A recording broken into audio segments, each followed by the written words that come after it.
और आपको सीधे लिए चलते हैं चंडीगढ़, जहां पर कांग्रेस पार्टी की जय हिंद सभा चल रही है।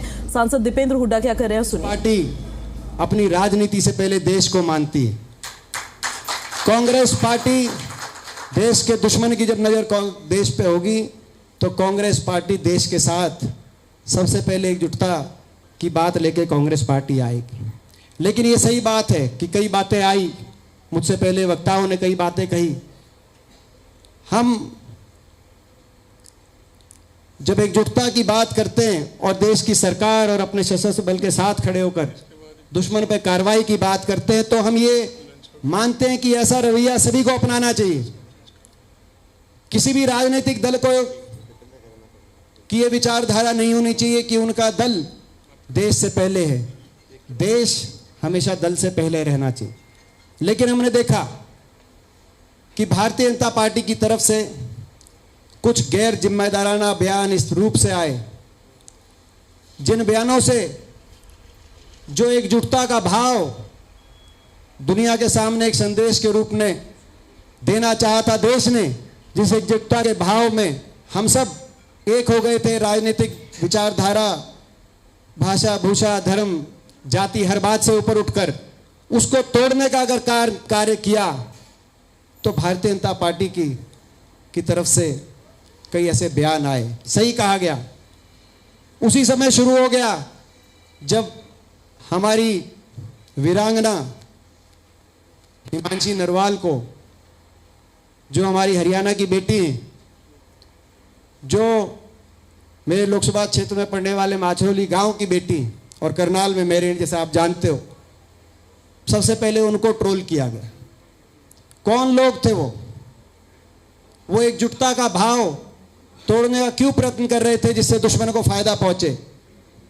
उसके बाद बयान आया, जैसे कि अभी कहा कर्नल चीमा साहब ने कहा, फिर एक बयान आया कि फौज नतमस्तक है।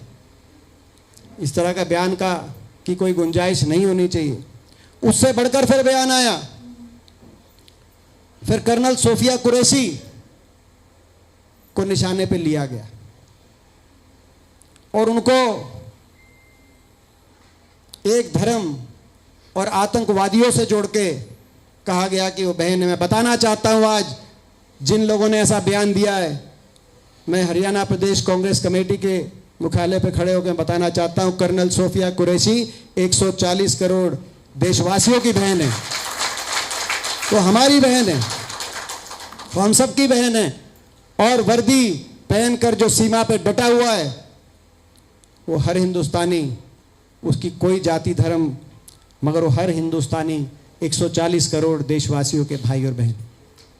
लेकिन कहा गया, दुर्भाग्य हुआ, लेकिन लगाम फिर भी नहीं लगी।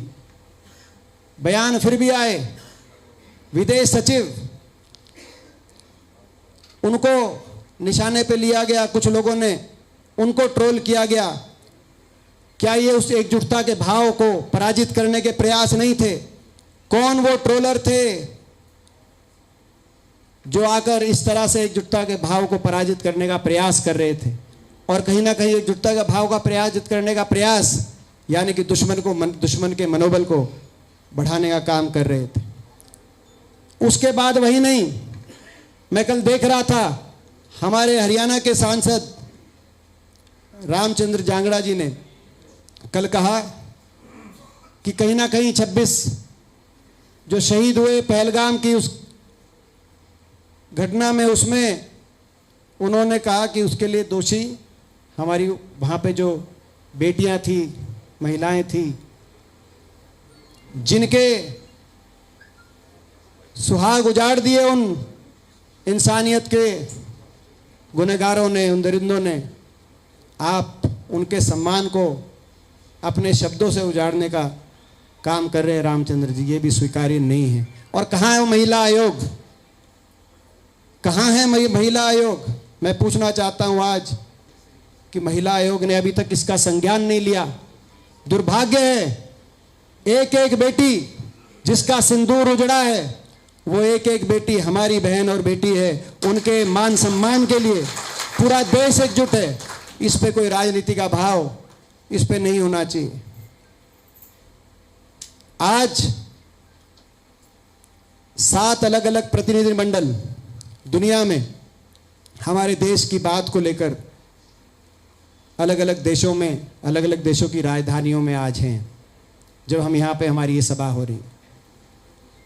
और हम सबका यही भाव है कि 7 प्रतिनिधिमंडल दुनिया में एकजुटता के भाव के साथ हिंदुस्तान की बात को पहुंचाएं,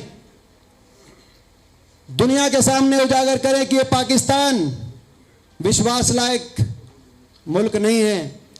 ये पाकिस्तान हमेशा से 1947 से लेकर, जब चीन के अंदर कबायली भेजे गए तब से लेकर और पहलगाम तक, पाकिस्तान हमेशा हिंदुस्तान के से सीधी लड़ाई लड़ने में क्योंकि सक्षम नहीं है, हमारी फौज से घबराता है, तो पीठ पीछे से वार करने में कभी चूकता नहीं है।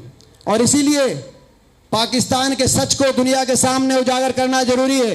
और पाकिस्तान के सच को उजागर करना इसीलिए भी जरूरी है कि आज हमने देखा कि जब ये युद्ध हुआ और उसके बाद सीज फायर घोषित किया गया, हमने देखा कि पाकिस्तान को IMF द्वारा 1 अरब से भी ज़्यादा अमेरिकी डॉलर का लोन, उसके बाद अमेरिकी राष्ट्रपति जी का ये कहना कि पाकिस्तान के अच्छे नेता हैं और पाकिस्तान के साथ हिंदुस्तान के बराबर का व्यापार करेंगे। पाकिस्तान को किस बात का इनाम विश्व समुदाय देना चाहता है? पहलगाम की घटना के बाद आतंकवाद के प्रायोजित करने वाले देश को किस बात का इनाम? ये सवाल लेकर आज हमारे प्रतिनिधिमंडल पूरी दुनिया में अलग अलग देशों में पहुंचे हैं और हम पूरी दुनिया के सामने बात रखेंगे। पाकिस्तान को इनाम नहीं दे सकती दुनिया, जो आतंकवाद का समर्थन करता हो देश, और हम तो आतंकवाद के पीड़ित हैं और हम उस बात की लड़ाई लड़ रहे हैं। तो मैं समझता हूं कि ये बातें हैं और इन्हीं बातों को लेकर हमने मांग करी कि एक विशेष सत्र संसद का बुलाया जाए। कांग्रेस पार्टी ने एक मांग रखी, जिम्मेदारी से हमने कहा सर्वदलीय बैठक, प्रधानमंत्री जी जिस बैठक में उपस्थित हों, पिछली बार भी प्रधानमंत्री जी ने सर्वदलीय बैठक की हमारी मांग को माना था, लेकिन जिस दिन वो सर्वदलीय बैठक थी बिहार में कोई चुनावी सभा हो गई, शायद उनको वहां जाना पड़ गया हो, तो वो नहीं उपस्थित हो पाए। लेकिन अब सर्वदलीय बैठक रखी जाए, प्रधानमंत्री जिसमें स्वयं उपस्थित हों, और एक विशेष सत्र संसद का, जिसमें सबसे पहले विशेष सत्र संसद का क्योंकि उसमें एक प्रस्ताव पारित किया जाए। हम अपने सशस्त्र बलों का धन्यवाद के लिए एक एकजुटता से सारे सांसद, सभी दल मिलकर एक प्रस्ताव पारित करके अपने सशस्त्र बलों तक पहुंचाएं। इसीलिए एक विशेष सत्र आवश्यक, और उस विशेष सत्र में सरकार भी बिंदुवार पहलगाम की आतंकी घटना से लेकर ऑपरेशन सिंदूर तक, और ऑपरेशन सिंदूर तक से लेकर अमेरिका द्वारा घोषित सीज फायर तक बिंदुवार सारी बात बताए। जो प्रश्न आज देश के दिलों में है कि अमेरिका कहां से आया और ये सीज फायर किन परिस्थितियों में किया गया, सारी बात सरकार बताए।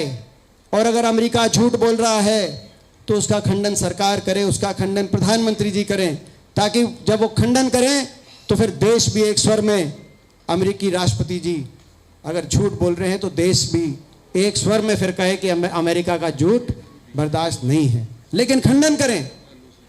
और इसीलिए हमें ये संसद का सत्र, विशेष सत्र बुलाना आवश्यक है।